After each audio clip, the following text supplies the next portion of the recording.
और Go Daddy. ये है टीवी 18 और आप देख रहे हैं CNBC आवाज। प्रेजेंटेड बाय RR काबल। वायर नहीं, भारत की नब्ज है हम।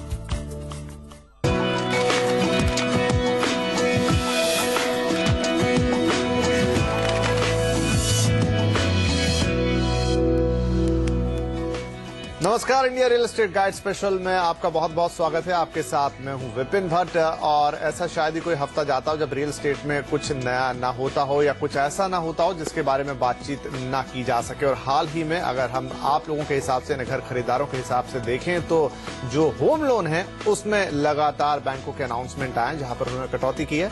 इससे पहले RBI ने अपना रेपो रेट कम किया था और फिर अब हम देख रहे हैं बैंकों की तरफ से एक्शन होता हुआ। तो कुल मिलाकर आपकी जो होम लोन की EMI है वो जरूर नीचे आ गई है। कितनी आई है, सफिशिएंट आई है, ये अलग बात है। आगे कितनी आ सकती है, ये एक और प्रश्न होगा। और साथ में हम देख रहे हैं कि बाजार में इस वक्त ढेरों ऑफर हैं। थोड़ा बहाना ये भी मिल जाता है कि गुड़ी पड़वा आ गई, कि अक्षय तृतीया आ गई, तो यहां पर ऑफर्स और ज्यादा बढ़ जाते हैं। तो अब इन दोनों का कॉम्बो क्या आपको प्रेरित कर पाएगा कि आप जाके अपने घर की खरीदारी का जो डिसीजन आपने बहुत लंबे समय से टाल रखा था या आप नहीं ले पा रहे थे, क्या वो वक्त आ गया या अभी भी रुकना होगा? तो ये एक बहुत बड़ा सवाल होता है, यक्ष प्रश्न होता है, जिसका उत्तर हम हर बार खोजने की कोशिश करते हैं।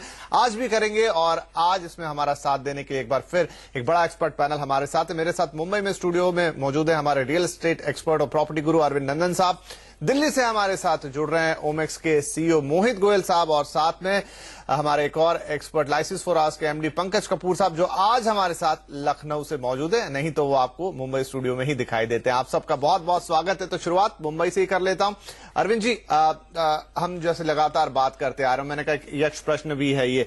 अब जबकि वाकई में हमने देखा है कि बैंक लोन या आपके होम लोन नीचे आ गए, शुरुआत हो गई है। किसी ने 25 बेसिस पॉइंट, किसी ने 20, 15, अपने अपने हिसाब से सबने कम किए हैं। आपकी EMI में 500 से लेकर 2000 रुपए तक का फर्क आ रहा है। ऑफर्स तो बाजार में लगातार मौजूद हैं, हर तरीके की स्कीम्स हैं। ऐसे में लगता है आपको कि अब कुछ मूड बनेगा खरीदारी का? देखिए, मूड बनने की तैयारियां तो हो चुकी हैं। मुझे याद आता है हमने कुछ समय पहले एक चर्चा की थी कि क्या ये बाजार उस तरफ जा रहा है जहां पर एक ब्रेकिंग पॉइंट आ जाएगा, आना चाहिए, राइट। और अब धीरे धीरे हम ये देख रहे हैं कि जैसे आपने 2 पॉइंट्स हाईलाइट किए कि एक तरफ तो ऑफर्स आ रहे हैं डेवलपर्स की तरफ से जो पहले भी थे, और अब EMI की रेट कम हो रही है। देखिए, 3 पहलू होते हैं बाजार के, हमने पहले भी चर्चा की है। एक तो वो है जो सप्लाई साइड है, एक वो है जो एनेबलर साइड है, और तीसरा है डिमांड साइड है। अब डिमांड साइड को लुभाने की सारी तैयारियां तो की जा चुकी हैं, लेकिन डिमांड साइड में एक इनहेरेंट पुश फैक्टर भी होता है। वो भी मेरे ख्याल से आने वाले कुछ समय में तैयार हो जाएगा। उसकी सबसे जो सबसे अहम पहलू होता है उसका ये है कि इन्वेस्टर का कॉन्फिडेंस कितना है, आज का नहीं बल्कि आने वाले कुछ वर्षों तक के लिए। अब धीरे धीरे इकोनॉमी जब स्टेबल हो रही है, ग्रोथ रेट अच्छी आने की उम्मीदें दिखाई पड़ रही हैं, होम लोन रेट्स अब लगता है सिंगल डिजिट्स में आ जाएंगे, आ रहे हैं ऑलरेडी। तो ये सारी बातें मिलाकर एक ऐसा माहौल तो तैयार हो रहा है कि आने वाले समय में खरीदार इसको माकूल पाएं। अभी भी मैं समझता हूं थोड़ा वक्त इसलिए बाकी है कि इन्वेस्टर कॉन्फिडेंस अभी पूरी तरह अपने चरम पर नहीं आया। जिस समय वो आएगा उसके बाद ये तीनों फैक्टर्स एक दूसरे के साथ काम करेंगे और तब जाके ये समय सही हो जाएगा। तो कुछ समय बाकी है, मैं ऐसा समझता हूँ। तो इन्वेस्टर कॉन्फिडेंस वापस नहीं आया, लेकिन क्या इन्वेस्टर या फिर जो घर खरीदार है थोड़ा ओवर कॉन्फिडेंट तो नहीं हो गया है? यहाँ रेट्स कम होने चालू है, अब लग रहा है कि आगे और कम होंगे तो थोड़ा रुक ही जाते हैं। तो ये एक और फ्लिप साइड है। दिल्ली चलते हैं, यहाँ पर ओमेक्स के CEO मोहित गोयल साहब है। मोहित, कैसे देखते हैं आप बाजार को? अरविंद जी ने कहा 2-3 एनेबलर होते हैं, वो अब दिख रहे हैं गेम के अंदर और लगता है कि चीजें बदलेंगी। आप मार्केट में बैठे हुए हैं, एक कंपनी है आपके पास, आपको सेल्स का पूरा आइडिया है। आपकी बैलेंस शीट क्या कह रही है? नहीं, मैं अरविंद जी से एकदम अग्री करूंगा जो भी अभी उन्होंने बात बोली। लेकिन काफी सारी माइक्रो मार्केट्स आज हैं इंडिया में जहां सेल्स की खासकर कभी कोई दिक्कत नहीं आई। पिछले 6 महीने से मैं बात करूं तो अफोर्डेबल सेगमेंट में जो डेवलपर्स काम कर रहे हैं, जिनका टिकट साइज 30 से 40 लाख रुपए का रहा है, वहां पे सेल्स में ज्यादा दिक्कत नहीं आई है। इनफैक्ट सेल्स अप ही होती गई हैं पिछले 6 महीने से अगर मैं बात करूं तो। और जो अभी आप ये रेट कट्स की बात कर रहे हैं और ऑफर्स की बात कर रहे हैं, इनके कारण ऑफकोर्स एक पॉजिटिव सेंटीमेंट मार्केट में गया है, पॉजिटिव माहौल मार्केट में गया है कि अब रेट कट्स होना चालू हो गया है। अब धीरे धीरे रेट कट्स होते रहेंगे, आज नहीं तो 6 महीने में, साल भर में, 2 साल में। एंड जो ग्रोथ ट्रैजेक्टरी पे आज इंडियन इकोनॉमी आ चुकी है वो अच्छी दिख रही है आज। साल 2 साल 3 साल जैसे इन्वेस्टर का होराइजन रहता है कि 3 साल इकोनॉमी ठीक चलेगी तो आज रियल एस्टेट में पैसा लगाया जाए, तो आज हम लोग घर खरीदा जाए, तो वो आज ठीक लग रही है। तो इन्वेस्टर्स का कॉन्फिडेंस डे बाय डे मुझे लगता है कि बढ़ता चला जाएगा। आज जो सेल्स मान लीजिए 10 रुपए की हो रही है, वो फ्यूचर में 10 से 15% पर एनम वो बढ़ती चले जाएंगी। राइट, बड़े मार्के की बात यहाँ पर कहीं मोहित ने, खासतौर पे छोटे शहरों को लेकर आए। तो पंकज जी, थोड़ा डिस्टिंक्शन करने की जरूरत है क्या? छोटे शहर जहां पर मुझे लगता है कि जो एकदम एंड यूजर डिमांड है वो वास्तव में रहती है, लेकिन अगर दिल्ली मुंबई पे जैसी बातचीत आती है हम मार्केट में वैसी हलचल नहीं देखते। तो क्या एक डिफ्रेंसिएशन है ये छोटे शहरों में जहां 30-40 लाख तक के मकान बिकते हैं, एंड यूजर ही खरीदता है, बहुत निवेशक नहीं आता बाहर से खरीदने के लिए, ऊपर से राहत मिल गई, होम लोन की ऑफर्स लगे हुए हैं बाजार में, तो वहां पर वाकई थोड़ा मूवमेंट बढ़ गया जैसा मोहित कह रहे थे, और ये चीज दिल्ली मुंबई में देखने को नहीं मिल पा रही है। देखिए, मैं डिसएग्री करता हूं इस पॉइंट से। मुझे ये लगता है कि जो टायर 2 सिटीज हैं वहां पे तो मार्केट आज भी बिल्कुल डेट स्टेट के ऊपर पड़ा हुआ है, और हर एक मार्केट में इन्वेस्टर्स और एंड यूजर दोनों का पार्टिसिपेशन ज्यादा रहता है। जो टायर 2 सिटीज होती हैं वहाँ इंटरनल डिमांड बहुत कम होती है, तो ज्यादातर डिपेंडेंसी अगर आप देख लीजिए तो इन्वेस्टर ड्रिवन रहता है। लेकिन ये रीजनल है कि अगर आप देखिए नॉर्दर्न साइड्स के जो भी शहर हैं वहाँ इन्वेस्टर्स पार्टिसिपेशन ज्यादा रहता है। तो अगर आप सदर्न एरियाज चले जाइए, जैसे केरला चले जाइए और बाकी एरिया चले जाइए, तो वहां पे आपको एंड यूजर का प्रोपोर्शन ज्यादा दिखता है। तो मैं ये बात पे एग्री नहीं करता हूं कि टायर 2 सिटीज इस वक्त फेयर कर रही हैं बेटर। मुझे ये लग रहा है टायर 2 सिटीज की जो सिचुएशन है वो काफी खराब है। हालांकि अगर आप मुंबई जैसे शहर के अंदर देख लीजिए तो उसके अंदर कुछ हद तक हमको जो है थोड़ा इम्प्रूवमेंट होता हुआ नजर आ रहा है, और उसका रीजन ये है कि यहाँ पे तो डिमांड की जो है वो इतनी ऑलरेडी है। आज हम हाउसिंग शॉर्टेज को पूरा नहीं कर पा रहे हैं, तो लेने वाले बहुत लोग हैं, लेकिन प्रॉब्लम यह है वो आज अफोर्ड नहीं कर रहे हैं। जिस हिसाब से जो ईज हो रहा है, जैसे इंटरेस्ट रेट कम हो रहे हैं, प्राइस में मॉडरेशन है या फिर स्टैग्नेंसी है, तो धीमे धीमे जो इनकम बढ़ती चली जा रही है, इसकी वजह से जो इंक्रीमेंटल जो ग्रोथ है वो मुंबई जैसे शहरों में लग रहा है। एनसीआर मार्केट आज भी फ्लैट है। एनसीआर मार्केट के अंदर आज भी हम ये देख रहे हैं, जैसे मुंबई में थोड़ा इंक्रीमेंटल दिख रहा है, लेकिन एनसीआर मार्केट जहां डिपेंडेंसी इन्वेस्टर्स की बहुत ज्यादा रही है, वहां पे जो है सेल्स इतना नहीं होता हुआ दिख रहा है। तो ओवरऑल एस्पेक्ट्स में अगर आप देख लीजिए तो आज जो हम फेज में बैठे हैं ये काफी एंड यूजर फेज है, जहां पे एंड यूजर्स पार्टिसिपेशन ही जो है रियलिटी के अंदर एक बूस्ट लेके आएगा। मुझे नहीं लगता कि इन्वेस्टर्स आज रियल एस्टेट को एक इन्वेस्टमेंट के पॉइंट बिल्कुल पंकज जी, तो एंड यूजर फोकस यहाँ पर राइट, एंड यूजर फोकस यहाँ पर होना चाहिए, लेकिन ये एंड यूजर फोकस आ क्यों नहीं रहा? आखिर कहाँ जाके ये गुत्थी उलझ जाती है और सुलझेगी कैसे? तो इसको लेकर हम चर्चा करेंगे। इस छोटे से ब्रेक के बाद आएंगे और बात करेंगे कि जहां बजट कम भी है, जहां आपके दायरे में भी आ रहा है, वहां सेल्स क्यों नहीं आ रहे या आ सकते हैं, किस तरीके से, क्या करना होगा, ये सारी बातें छोटे से ब्रेक के बाद।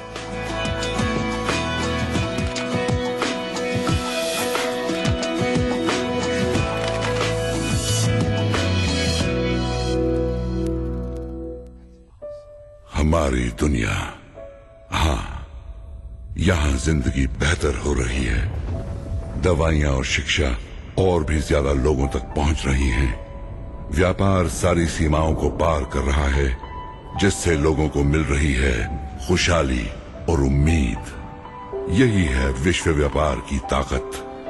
बेशक सफर थोड़ा लंबा है, लेकिन दुनिया में जितना व्यापार बढ़ेगा सब कुछ उतना ही बेहतर होगा, सबके लिए, हर जगह। इसलिए हम डिलीवर करते हैं आज, कल और हमेशा।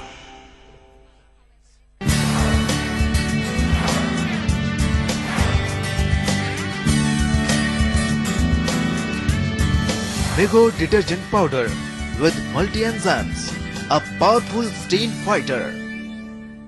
स्टॉक मार्केट में कैसे करें निवेश, इन बातों का रखें ख्याल। इन्वेस्टमेंट से जुड़े हर पहलू को समझिए बेहद सरल और आसान भाषा में। कैसे स्टॉक मार्केट में निवेश करें, CNBC आवाज की ओर से एक खास पेशकश। India is ready to unfold a story that will create a landmark. Come and participate at the biggest services fair. the Global Exhibition on Services, a platform established by the Government of India, will be organized from the 23rd to the 25th of April 2015 at ITPO, Pragati Maidan, New Delhi. The Prime Minister of India, Shri Narendra Modi, will inaugurate the exhibition. पापा, Chennai very hot, very sticky. बच्चे के लिए AC on करो जी। बच्चा कितना smart, मेरा खर्चा बढ़ा था, but I am smarter. My Voltas all weather smart AC, इसका स्मार्ट इन्वर्टर टेक्नोलॉजी पावर बचाता, स्मार्ट सेंस वेदर को सेंस करके बेस्ट मोड बताता, स्मार्ट रिमोट मोबाइल को रिमोट बनाता। पैसे एक हाथ आते हैं तो दूसरे से जाते हैं। सेविंग अकाउंट में जो आते हैं वो क्रेडिट कार्ड ले जाते हैं। एक हाथ सेविंग तो एक हाथ बीवी की रिंग, एक हाथ कमाई तो एक हाथ ईएमआई, और बचा कुचा नींबू निचोड़ देती है महंगाई। दूध वाला, पेपर वाला, पेट्रोल, इलेक्ट्रिसिटी, मोबाइल, राशन और स्कूल फीस। इनकम लिमिटेड, खर्चे अनलिमिटेड। पर अब पैसे एक हाथ से आएंगे और दूसरे से बढ़ेंगे जब आप हमारे साथ इन्हें सही जगह इन्वेस्ट करेंगे। योर मनी, इन वक्त पर सिर्फ CNBC आवाज पर। योर मनी के प्रायोजक हैं वर्लपूल 3D कूल एक्सट्रीम।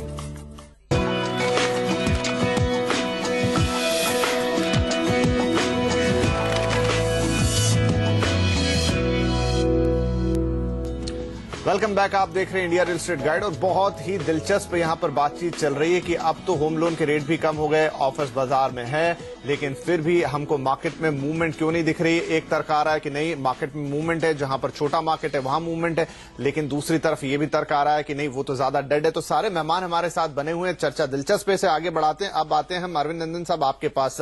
मोहित की भी हमने बात सुनी, पंकज जी की भी हमने बात सुनी। आखिर क्या कारण है? देखिए, अगर छोटे शहर हैं तो क्या वहां ओवर सप्लाई की सिचुएशन बनी हुई है? 30-40 लाख का बजट ऐसा होता है जो तकरीबन छोटा शहर हो बड़ा शहर हो सबके बजट में आ जाता है। तो जब वहां राहत आ रही है तो वहां तो हमको देखना चाहिए कि बिक्री उठे। और दूसरा, आगे मोहित से के पास भी जाएंगे, लेकिन आपसे भी पूछूं कि एनसीआर में तो हर बजट के घर हैं, फिर वहां पर कोई मूवमेंट क्यों?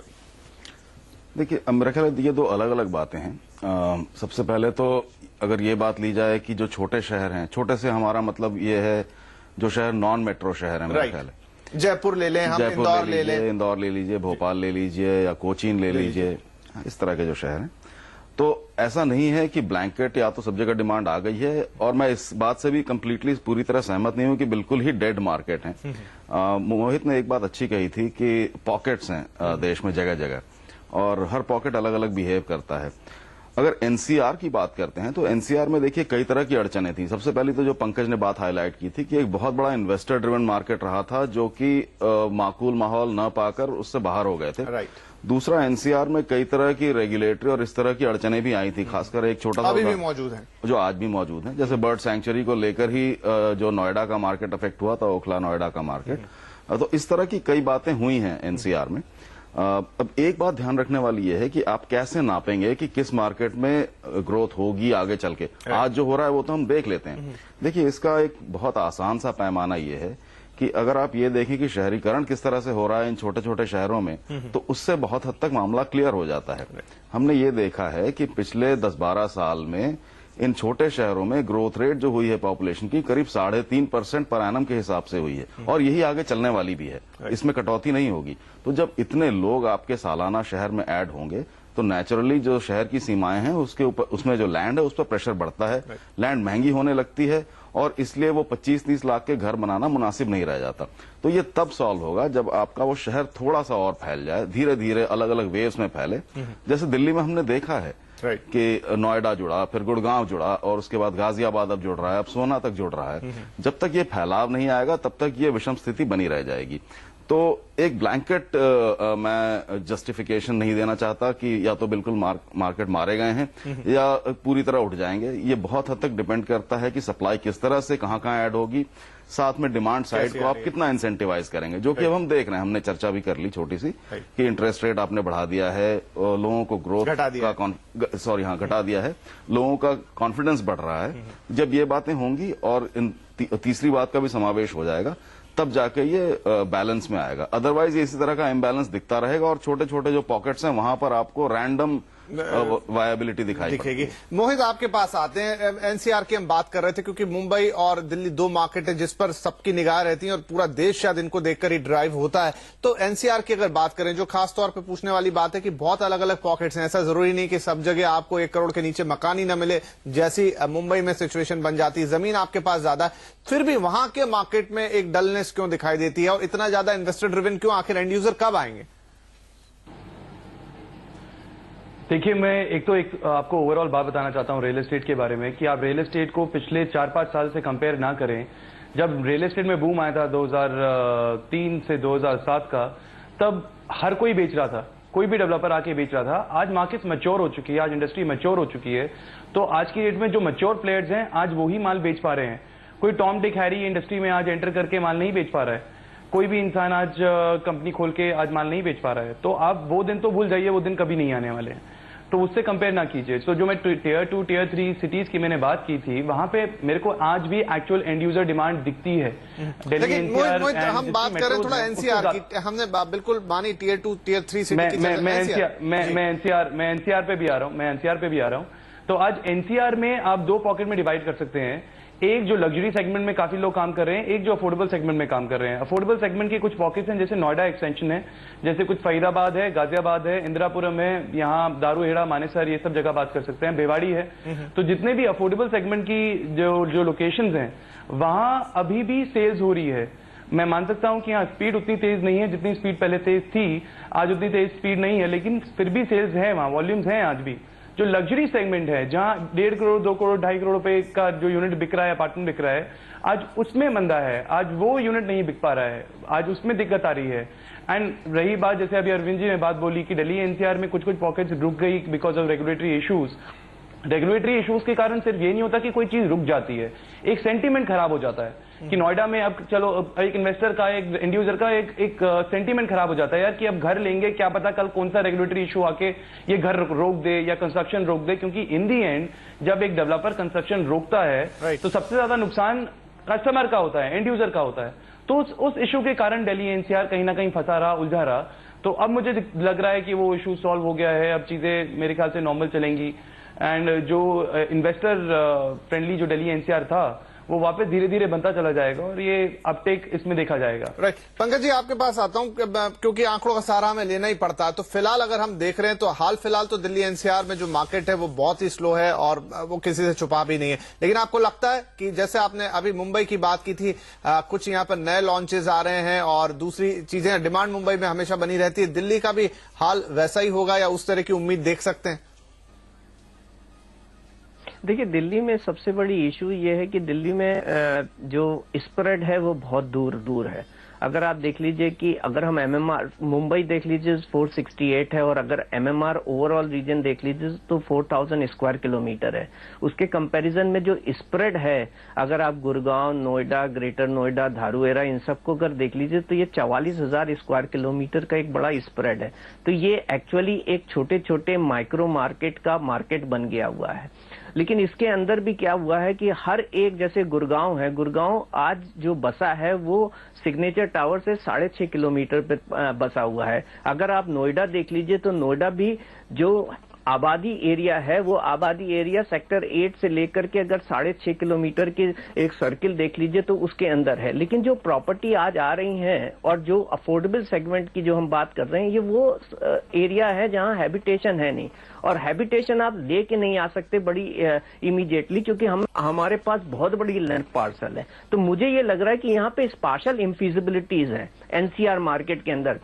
तो क्या होगा आगे, क्या लग रहा है आपको, उठेगा नहीं उठेगा? मेरे हिसाब से तो नहीं लगता है उठता हुआ, क्योंकि मार्केट में एक तरीके की स्टैग्नेंसी है और स्टैग्नेंसी मार्केट में इन्वेस्टर्स पार्टिसिपेशन नहीं आता है, क्योंकि एंड यूज उन जगहों का आज हो नहीं सकता, उनके ऊपर बहुत ज्यादा डिपेंडेंसी आज के दिन इन्वेस्टर्स की है। जो भी एंड यूज वाली प्रॉपर्टी है वो बहुत महंगी हैं, वो ज्यादातर लग्जरी सेगमेंट को क्वालिफाई करती हैं। तो जो अफोर्डेबल सेगमेंट है वो जब तक लिवेबल नहीं होगा, मुझे नहीं लगता है कि एंड यूजर मार्केट आने वाला है। और क्योंकि इन्वेस्टर मार्केट एंड यूज नहीं होने वाला है तो इन्वेस्टर को दिखता नहीं है कि आज वो एग्जिट पा सकता है, एक प्रॉफिटेबल एग्जिट पा सकता है। तो मुझे नहीं लगता कि एनसीआर मार्केट के अंदर एक्सुबरेंस मुझे होती हुई दिखेगी अगेन, जो 2003 से 2007 के बीच में। चलिए, तो फिर एंड यूजर क्या करे, वो कहां जाए और कौन सा घर खरीदे, और अभी भी रुके या ना रुके, बहुत कंफ्यूजन हो गया है। तो इस कंफ्यूजन को सुलझाने की कोशिश करते हैं इस छोटे से ब्रेक के बाद।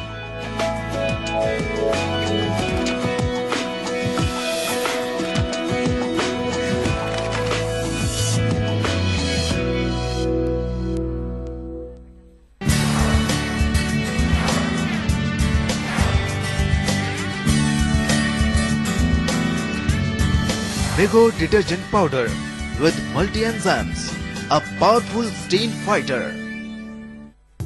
The Financial Advisors Forum 2014-2015 kickstarts the season with a riveting panel discussion in Jaipur. The role of the advisor is not just to sell the product. It is fundamentally to stay engaged through the life cycle of wealth creation, wealth preservation. One thing which I feel is going to be a lasting, enduring thing for advisors is trust. Technology cannot substitute that. Catch the Financial Advisors Forum 2014-2015 at these times. Presenting sponsor UTI Mutual Fund. हक एक बेहतर जिंदगी का. Mutual fund investments are subject to market risks. Read all scheme related documents carefully. Powered by ICRA. पेश है नया flamingo cool pack. इसकी innovative jail की एडवांस कूलिंग थेरेपी दर्द से तुरंत आराम पहुंचाए। फ्लेमिंगो कूल पैक, दर्द और स्ट्रेस से ठंडी राहत। क्या आपको लगता है अब धीरे धीरे सरकारी कंपनियों की री रेटिंग होती हुई दिखेगी? ये अभी भी सस्ते वैल्यूएशंस पर मिल रही हैं। There are companies that you haven't heard of 5 years back. Google, Amazon, Flipkart, all these are creating enormous amounts of wealth right now. अगर ये करेक्शन आता है कोई भी रीजन से, इंडिया के रीजन से टाइम वर्थ करेक्शन आता है, इस करेक्शन को आप यूटिलाइज करो और पैसे को इन्वेस्ट करो। देखिए निवेश पाठशाला इन वक्त पर सिर्फ CNBC आवाज पर। Presented by India Nivesh. Trust, we earn it. अब पूरे 1 घंटे नॉन स्टॉप कमाई बिना किसी रुकावट के। पब्लिक डिमांड पर आपका मनपसंद स्टॉक शो अब 1 घंटे बिना कमर्शियल ब्रेक्स के लगातार स्टॉक रिकमेंडेशन। हम देंगे ट्रेडिंग और इन्वेस्टमेंट्स पर आपके हर सवाल के जवाब, वो भी लगातार। आपके सवाल हमारे जवाब, कोई भी शेयर हो फटाफट एडवाइस, वो भी non stop. Stocks on demand, आपकी अपनी हेल्पलाइन, रोज शाम 7 से 8 बजे सिर्फ CNBC आवाज पर। स्टॉक ऑन डिमांड के प्रायोजक हैं HPCL।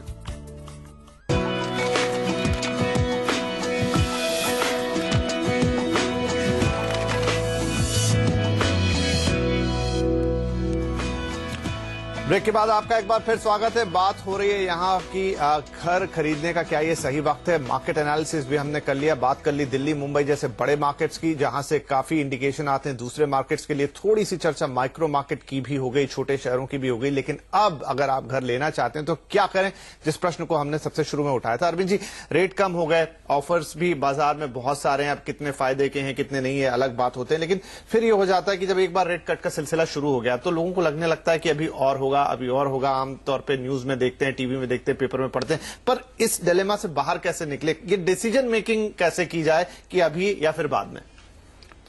ये प्रश्न सबके सामने होता है और इसका उत्तर मेरे ख्याल से बहुत मुश्किल नहीं होता है विपिन जी। किसी चीज के होने के इंतजार में आज का फैसला टाल देना मेरा ख्याल है बहुत होशियारी की बात नहीं है।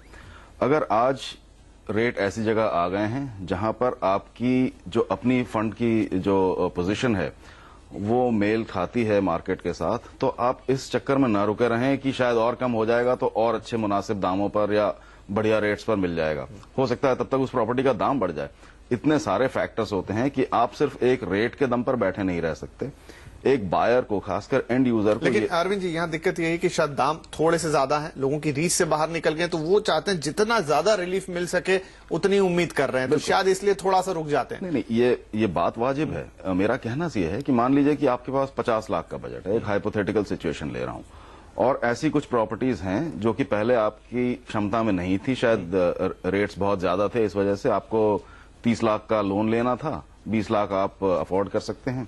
लेकिन अब अगर लगता है कि रेट ऐसी जगह आ गए हैं जहां से कुछ 50 लाख की प्रॉपर्टीज, जिनमें से कुछ आपको पसंद हैं, आपकी रेंज में हैं, तो आप, मेरा ख्याल है, उस पर एक्शन लेना शुरू करिए। सिर्फ इस इंतजार में ना बैठे कि आगे जाके शायद और कम हो जाएगा तो और अच्छे रेट्स में और ज्यादा प्रॉपर्टीज मिल जाएंगी। ये भी हो सकता है कि वो जो और प्रॉपर्टीज आप देख रहे हैं जो आज 50 लाख में है वो कहीं 65 लाख की ना हो जाए, जब दाम अगर इम्बैलेंस से बाहर निकलने लगे।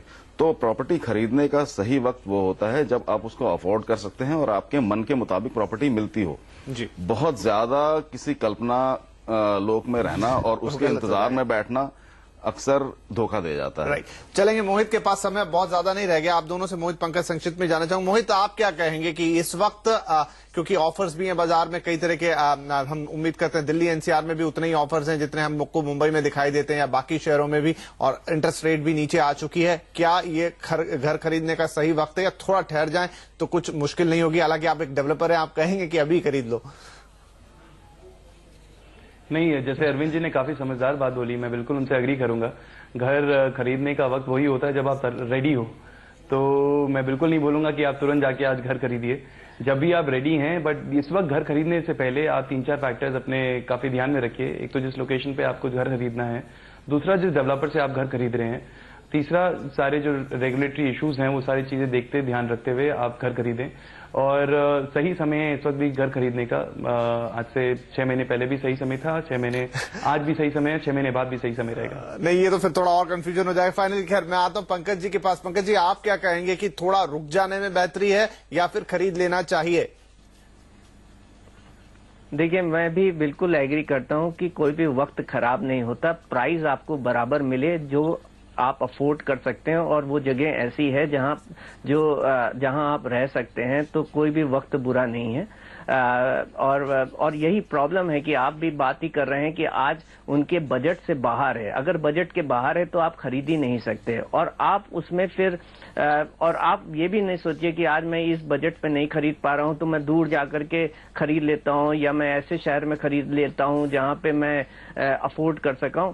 उससे आपकी जो घर की है रिक्वायरमेंट वो पूरी नहीं होती। आप घर खरीदिए, रहने के लिए घर खरीदिए, और अगर आप ऐसी जगह खरीद रहे हैं जहां से आपकी जो लाइफ अनफोल्ड होती है उसकी सारी चीजें पूरी होती है, आप अपने प्लेस ऑफ वर्क पे जा सकते हैं, आपकी फैमिली सिक्योर है, आपके पास मार्केट है, बाकी सारी सुविधाएं हैं, एक्सेसिबल है, और आपके बजट में अगर वो फिट होती है तो आज भी आप खरीद लीजिए, कभी भी कोई भी वक्त बुरा दिक्कत नहीं है किसी वक्त में। अंतिम 30 सेकंड है मेरे पास। अरविंद जी, आप कुछ कहना चाह रहे हैं? मैं एक छोटी सी बात कहना चाहता हूं, कहीं श्रोता ये कंफ्यूज ना हो जाए कि शुरू में हमने कहा कि थोड़ा रुकना चाहिए और अब कह रहे हैं। देखिए, दो अलग अलग बातें हैं। सबसे पहली बात यह है कि मार्केट में क्या होगा इसका हम अंदाजा लगा रहे थे, और हमारा अंदाजा यह है कि आने वाले कुछ समय के बाद मार्केट में वापस एक्टिविटी दोबारा शुरू होगी। जब इंडिविजुअल लेवल पर आप इन्वेस्ट करना चाहते हैं तो आप ऐसे किसी बड़े मेजरमेंट के चक्कर में ना बैठे। ये बात है, तो दोनों बातें थोड़ी सी भिन्न है और इनको ध्यान में रखना जरूरी है। तो ये एक मोटी बात है कि घर खरीदने का समय हमेशा सही रहता है, आपकी पर्सनल कैपेसिटी पर डिपेंड करता है, लेकिन मार्केट कंडीशंस के हिसाब से ये निर्णय भी लिया जा सकता है कि अभी 3 महीने बाद या 4 महीने बाद, लेकिन दोनों फैक्टर रहेंगे कि शायद थोड़े से ऊपर दाम चले जाएं तो ये भी हो सकता है कि जो लोन है उसका फायदा आपको थोड़ा सा और ज्यादा मिल जाए। तो ये चेक एंड बैलेंस शायद मार्केट में हमेशा बना रहता है। लेकिन शायद ये कहूंगा कि आज भी कंक्लूडिंग प्रोग्राम नहीं है, तो ये तीनों हमारे मेहमानों को एक बार फिर इकट्ठा करेंगे इंडिया रियल एस्टेट गाइड पे ही, बात को आगे लेके जाएंगे कि बताइए अभी नहीं तो कब एग्जैक्टली पिन पॉइंटेड शायद वैसा ज्योतिषी जैसा काम हो जाए, लेकिन फिर भी करने की कोशिश करेंगे। लेकिन आज इस कार्यक्रम को यहीं समाप्त करेंगे, फिर मुलाकात होगी, तब तक के लिए नमस्कार।